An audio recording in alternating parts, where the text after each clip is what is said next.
Ilang oras lang matapos siyang humarap sa publiko sa linggo ng pagkabuhay sa St. Peter's Square. Pumanaw na si Pope Francis sa edad na 88. 12 taong nanungkulan ang Santo Papa bilang pinakamataas na lider ng simbahang Katolika. Ang iba pang detalye at pagbabalik tanaw sa buhay ng Santo Papa, maya-maya lang. Ngayon'y ika-21 araw ng Abril taong 2025.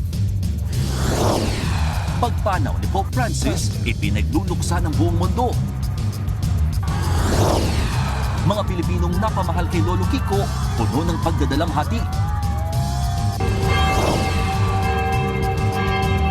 Mga kampana ng simbahan sa iba't ibang sulok ng bansa, pinakalembang bilang pakikiramay sa pagpanaw ng Santo Papa. Sa ibang balita, Amy Marcos at Camille Villar, opisyal ng inendorso ni VP Sara.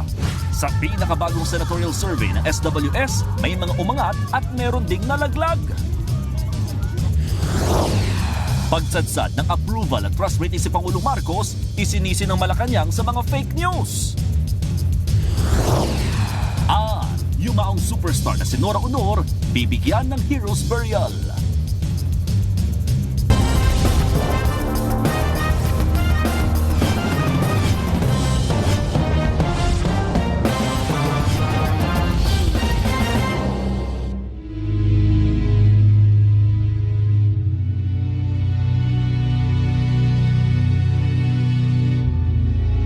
Pumanaw na ngayong araw si Pope Francis sa edad na 88.